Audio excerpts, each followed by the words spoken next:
नमस्कार दोस्तों, आप सभी को मेरा नमस्ते। This is Pooja. Next government job alert में आपका स्वागत है। दोस्तों, बीएसएससी के द्वारा इंटर स्तरीय भर्ती को लेकर यानी 12th लेवल की भर्ती को लेकर यहाँ पर एक नई नोटिफिकेशन जारी की गई है। तो इस वीडियो में मैं आपको यहाँ पर इस नई नोटिफिकेशन के बारे में पूरी डिटेल इन्फॉर्मेशन देने वाली हूँ। देखिए, ये है वो डिटेल एडवर्टीजमेंट जिसकी जानकारी मैं यहाँ पर आपको बताने जा रही हूँ। तो जो भी कैंडिडेट चाहते हैं कि इंटर स्तरीय यानी इंटर लेवल पर फॉर्म भरना चाहते हैं, तो ये आपके लिए एक जबरदस्त मौका हो सकता है, क्योंकि अब बीएसएससी के द्वारा 24,000 से भी ज्यादा पदों पर 12वीं पास के लिए बम्पर भर्ती निकाली गई है। बीएसएससी यानी बिहार स्टाफ सिलेक्शन कमीशन ने बिहार गवर्नमेंट के जितने भी डिपार्टमेंट्स हैं उनमें 12th लेवल के जो पद होते हैं, जिसमें निम्न वर्गीय लिपिक यानी एलडीसी, पंचायत सचिव और राजस्व कर्मचारी जैसे पद हैं, उसके लिए वैकेंसी जो चल रही थी उसका आयोजन यहाँ पर फिर से कर दिया गया है। मतलब इसका ऑनलाइन आवेदन अब दोबारा से यहाँ पर किया जा रहा है। तो फ्रेंड्स, यहाँ पर आप देखिए, ये है बीएसएससी की आधिकारिक वेबसाइट, जहाँ पर आप देख सकते हैं कि इस एडवर्टीजमेंट की हम यहाँ पर बात कर रहे हैं, जिसका डेट ऑफ पब्लिश यहाँ पर आप देखिए कि 15 अक्टूबर 2025 से चल रहा है। और अब यहाँ पर इसका एडवर्टीजमेंट निकाला गया है फिर से और डेट एक्सटेंशन किया गया है। और अब बताया गया है कि अब इस फॉर्म को भरने की लास्ट डेट 13 जनवरी 2026 है। तो फ्रेंड्स, यहाँ पर आप देखिए कि ये वैकेंसी जो चल रही थी, ये वैकेंसी ऑलरेडी 2023 में निकाली गई थी। उस समय पदों की संख्या कम थी और 2025 में दोबारा से इसका रीओपन किया गया था। अब इसका संशोधन फिर से हुआ है और यहाँ पर ये फिर से डेट एक्सटेंशन की यहाँ पर बात की गई है। तो मैं इस एडवर्टीजमेंट की पूरी अपडेट यहाँ पर आपको दूंगी, क्योंकि बहुत सारे ऐसे कैंडिडेट हैं जिन्होंने पहले ही बीएसएससी के द्वारा जो इंटर स्तरीय वैकेंसी जो निकाली गई थी उसका ऑलरेडी फॉर्म भरा हुआ है। तो उनके मन में भी बहुत सारे सवाल हैं कि क्या उनको फिर से इस फॉर्म को भरना होगा, या फिर ये जो फॉर्म है जिसको रीओपन किया गया है, ये कौन से कैंडिडेट के लिए ओपन किया गया है। तो बहुत सारे सवाल ऐसे हैं जिसका जवाब मैं इस वीडियो में यहाँ पर आपको देने वाली हूँ, क्योंकि जो भी कैंडिडेट इस फॉर्म को भरने वाले हैं वो भी जानना चाहते हैं कि इस फॉर्म के लिए उनकी योग्यता, उनकी पात्रता क्या होनी चाहिए और फिर इसका चयन प्रक्रिया यानी सिलेक्शन प्रोसेस कैसा होगा। वो सब मैं यहाँ पर आपको, वो सारी चीजें यहाँ पर मैं आपको डिटेल में बताऊंगी।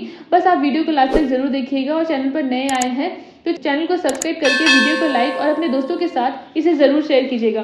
तो फ्रेंड्स, देखिए यहाँ पर जो डिटेल एडवर्टीजमेंट है वो यहाँ पर दिखाया गया है और इसमें बताया गया है कि 27 सितंबर को द्वितीय इंटर स्तरीय संयुक्त प्रतियोगिता परीक्षा हेतु संशोधित विज्ञापन संख्या 2/23A प्रकाशित की गई थी।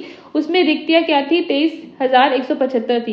पर अब इसका जो है यहाँ पर संशोधन किया गया है और अब जो रिक्तियां हो गई हैं विज्ञापन संख्या 2/23A के तहत रिक्तियां अब 24,492 हो गई हैं। यहाँ पर देखिए क्लियर बताया गया है कि इंटर स्तरीय पदों पर नियुक्ति हेतु आयोजित की जाने वाली द्वितीय इंटर स्तरीय संयुक्त प्रतियोगिता परीक्षा का संशोधित विज्ञापन, जिसका विज्ञापन संख्या 2/23A है, इसमें देखिए यहाँ पर क्लियर बताया गया है कि विज्ञापन के तहत इसका ऑनलाइन रजिस्ट्रेशन जो है वो दोबारा से स्टार्ट किया जा रहा है 15 अक्टूबर 2025 से 13 जनवरी 2026 तक यहाँ पर ये चलने वाली है।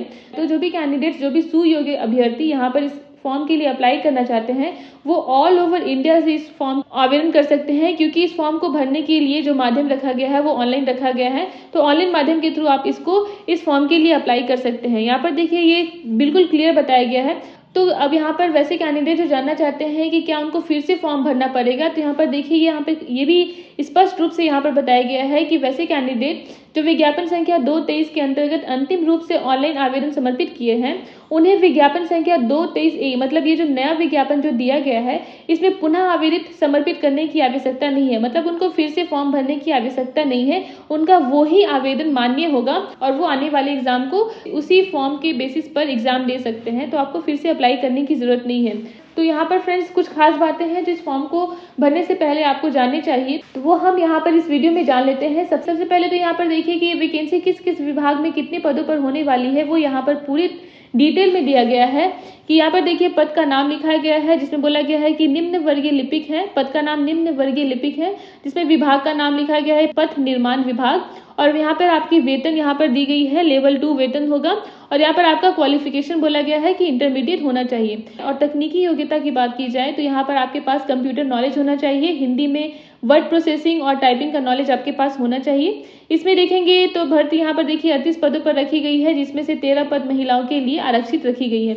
इसी प्रकार से अगर आप नीचे आते हैं तो यहाँ पर देखिए निम्न वर्गीय लिपिक भर्ती है मध्य निषेध उत्पाद एवं निबंधन विभाग में आपका इंटरमीडिएट होना चाहिए, आपके पास कंप्यूटर की नॉलेज होनी चाहिए और साथ ही में आपके पास टाइपिंग का भी नॉलेज होना चाहिए हिंदी और अंग्रेजी में। और यहाँ पर देखिए कितने पदों के लिए ये वैकेंसी है, तो 340 सीटें यहाँ पर रखी गई है और इसी प्रकार से आप नीचे देखेंगे तो यहाँ पर अलग अलग बहुत सारे विभाग हैं, जिसमें आपको बहुत सारे विभागों में यहाँ पर भर्ती निकाली गई है, जो आप यहाँ नीचे आकर देख सकते हैं। और आप यहाँ पे ये जरूर चेक कीजिएगा कि वो कौन से विभाग है जिसमें ज़्यादा सीटें हैं, ताकि आपके चांसेस वहाँ पर ज़्यादा बने। तो चलिए फ्रेंड्स, मैं यहाँ पर आपको इंपॉर्टेंट इन्फॉर्मेशन दे देती हूँ। जैसे कि अगर आप अनुसूचित जाति या जनजाति के उम्मीदवार हैं तो आपको फॉर्म भरने के लिए आपको अपना जनजाति प्रमाण पत्र और निवास प्रमाण पत्र अपलोड करना होगा। मतलब फॉर्म भरते वक्त आपको अपना जाति प्रमाण पत्र और निवास प्रमाण पत्र अपलोड करना होगा, तो ही आप इस आरक्षण का बेनिफिट उठा सकते हैं। और अगर आप SC ST BC BC वर्ग से यानी कैटेगरी से बिलोंग करते हैं तो आपको फॉर्म भरते वक्त यहाँ पर आपको अपना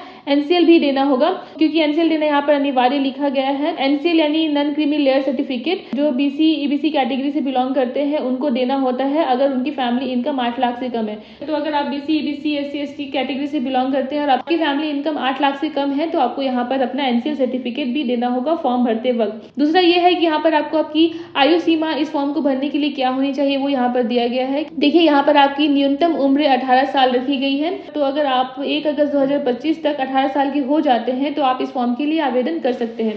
फिर उसके बाद फ्रेंड्स यहाँ पर देखिए फ्रेंड्स, आपका अधिकतम उम्र सीमा क्या होना चाहिए वो यहाँ पर आपको आपके कैटेगरी के हिसाब से बताया गया है कि अगर आप जनरल कैटेगरी से बिलोंग करते हैं और अगर आप पुरुष हैं यानी मेल हैं तो आपकी अधिकतम उम्र 37 वर्ष होनी चाहिए। और अगर आप पिछड़ा वर्ग या अत्यंत पिछड़ा वर्ग के पुरुष या महिला है, मेल या फीमेल है, तो आपकी उम्र 40 वर्ष से ज़्यादा नहीं होनी चाहिए।